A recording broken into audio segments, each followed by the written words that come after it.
This is what I've been telling y'all for years. All gun control is racist, and I have the numbers to prove it in Philly. I'm Maj Toure, the founder of Black Guns Matter. We've traveled around the country for years at this point, telling people how gun control is racist. It doesn't help. As more and more people get armed and be safe and responsible gun owners, violent crime will decrease.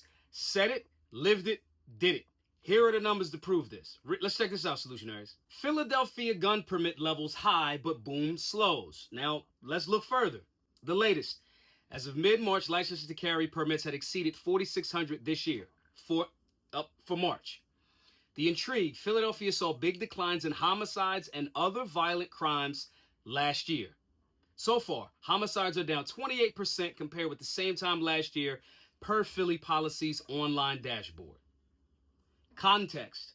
Philadelphia, unlike everywhere else in the state, requires a license for carrying both concealed and open firearms, disrespecting the Constitution, because the highest concentration of black people is where?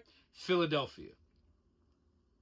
Philly is blocked from passing its own gun control measures due to the state's preemption law, which gives that power to the state legislature. You know, like the state or a city not being able to make rules that supersede state or constitutional rules, you know, that thing, systems of checks and balances, that's been happening in Philly. My case that I'm fighting right now is because they violated that, okay? So this ain't just me saying things because it sounds cool to sell cool merch and t-shirts. The merch is cool.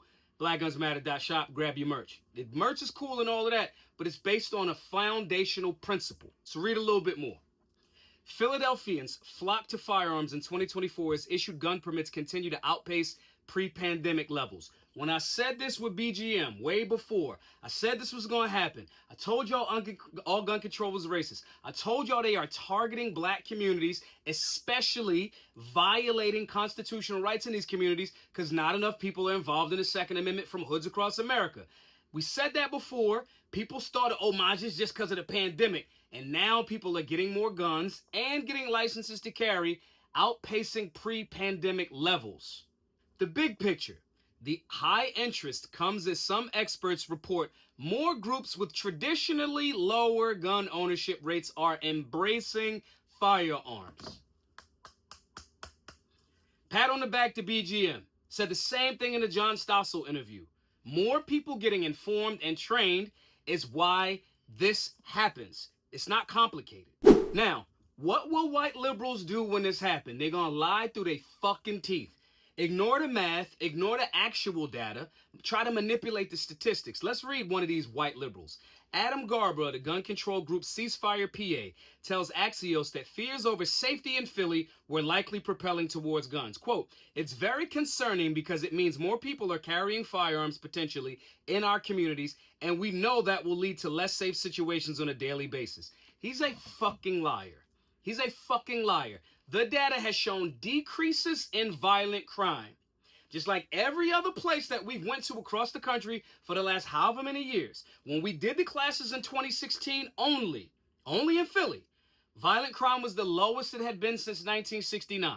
When we leave to start doing it in other places around the country, gun ownership goes up in those places, violent crime decreases nationally, and Philly starts to creep up again. We start concentrating in 23 and 24 in Philly again at the Solutionary Center. Violent crime decreases again, has decreased for Q1 of 2025, and gun sales go up. These people are liars, and they want you to not have the means to defend yourself. Now, here's why this is important. Those goofballs at Ceasefire PA, they are well funded. We still rumbling to buy our Solutionary Center, and we putting a dent in the gun control narrative and agenda with the pennies that we got. This is why I keep telling y'all. Y'all think it's a grift. Y'all think I'm saying this shit to be funny. No, the data is in alignment with what I said from the very beginning. This is why I'm telling y'all it's important to fund what we're doing. We are making dents in historically one of the most violent cities that has one of the most gun control measures. The reason why people won't sue and fight these cases that they catch, possession charges, is because most people don't even understand that, the city of Philadelphia, because it's the biggest city in Pennsylvania, is just bullying Philadelphia citizens.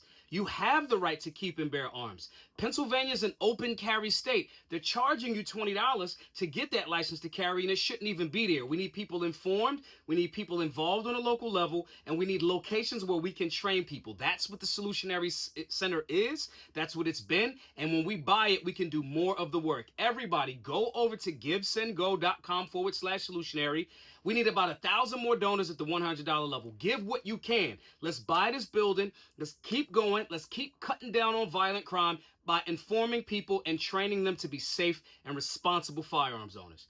My name is Maj Toure, the founder of BGM and the Solutionary Center. Hope to see you in that donor section soon. Be safe. Be solutionary.